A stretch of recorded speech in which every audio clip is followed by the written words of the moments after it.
Hey guys, how's it going? Welcome to Don't Argue podcast here. I thought I'd give you guys a bit of a bonus video, an added video, if you will, just on my thoughts on what's wrong with Fremantle, I suppose, and perhaps not necessarily pointing out, but I suppose examining, right? And saying that though, before we start, DJ, hit that intro.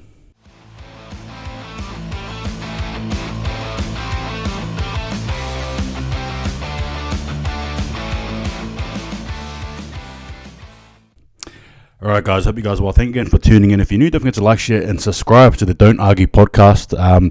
This podcast here looks to give you guys a take on footy, namely Fremantle, to be fair with you, from a different perspective, in saying that we'll get underway. So obviously we know we lost 69 points to 118 in a game where I suppose our backs were against the wall and we were just looking for, how do I say this, a bounce back, right? And it didn't quite happen, obviously.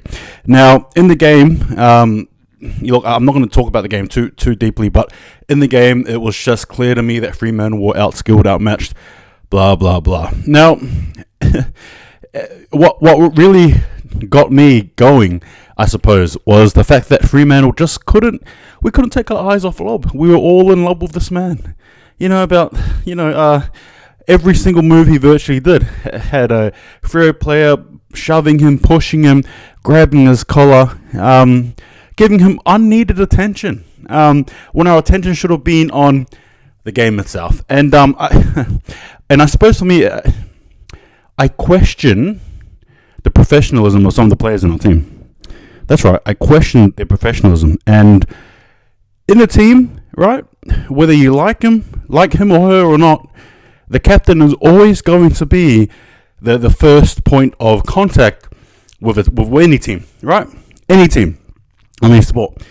However, for us, it just so happens that to be Alex Pearce. Now, Alex Pearce, this video is not necessarily about him per se, but I need to tell you guys something. I'm not a fan of him, and in terms of him being a captain, and I feel like he has not been handling that title really well. Now, I understand that the players collectively got him to be captain. I understand that, but if the season is going south, then perhaps Longmore needs to do something. Now, my understanding is probably likely that Pearce is going to be a transitional captain. For 2024, we're going to see another one. I get it, but at the same time, there's been a collective call, particularly with some of our fan base, that he should be not ousted, but dropped to the resis, right, to the reserve grade. And I think it's justified, to be fair with you. If our captain is one of the worst players on the field, I rest my case, right? If our captain is one of the worst players on the field, then I rest my case. All right, you got the likes of Sarong, Hayden Young, Brayshaw, Freddie, Luke Ryan, Sean Darcy, who continue to shine, but yet our captain, Anyway, I'll leave that for you guys to think about. Peter Bell, stuff it. I'm going right to Peter Bell here. He has been good and he has been bad. Recently, he's been bad.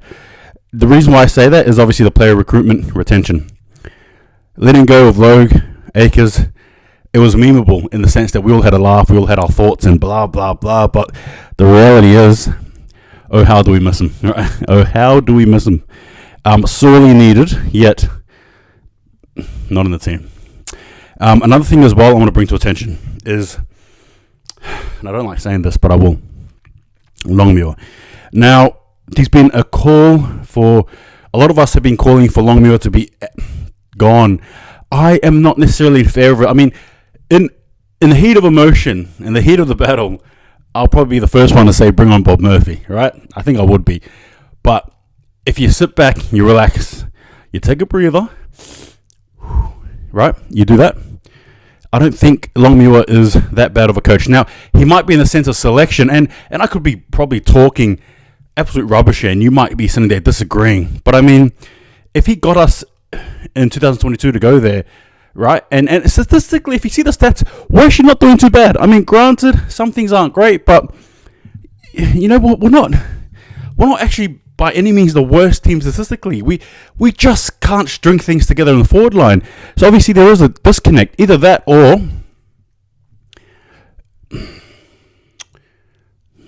I don't know. I'm lost. I'm perplexed. But yeah, I don't know. Like I don't see the need in replacing him. I think we really just need to ride with Longmore now. Granted, I'm not a fan of him at the moment, but we need to ride the ups and downs. All right, he's been building up, and granted, seems to have been crashing, but bear with him. I don't know. Give me your thoughts there. Another thing as well. Are you the only one that's been surprised by the fact that we're probably in a rebuild mode again? Like, in other words, young players. I did not see that. But obviously it is the case, particularly with Mundy out, Fife barely playing games, right? Logue, Akers. I am just so shocked at how young we are. Absolutely shocked at how young we are. It's weird because now I'm seeing collectively everyone saying, well, hang on. Not everyone, but some fans saying, well, let the boys play a few games to get them experience and yada yada yada. And I don't mean that disrespectfully, but I do not a rebuild really. Here we are. We're technically in rebuild mode, and whether you like it or not, we are. Look at the list. Look at the young ones. Look at Luke Jackson, who I nearly touched on before. Look at the money he's made, but he's I think he's like 21, 22, not even that. He's young. My goodness me. We really are in some weird rebuild mode, and it's weird. Another thing I want to touch on as well is goodness me, here we go. All right, another thing I want to touch on as well is that remember that, yeah, we all know, right? The CEO, the 5-year plan, right? We're now year 3 into a 5-year plan. This is the reason why I don't get the whole, especially with some fans talking about the rebuild, because we have a CEO who's basically guaranteed that we're going to progress to a premiership, or that there are plans activated to have this go forward. And now that we're in quote unquote rebuild mode, aka young kids playing in our team virtually, then what? It's 1 year 3 of a 5-year plan, right? To win a premiership. Not just the men's team, but obviously the women's team too. I will just leave that for you guys to digest. Last but not least as well, Nat Fife. I love Nat Fife. He's the reason why I came to support Freooooo. I'll never leave. But I'll tell you what, I am so... he's injured all the time. And he's worth about 2 to 3 players, 4 players if you stretch it out, right? If they're willing to earn the bare minimum. But you get what I mean?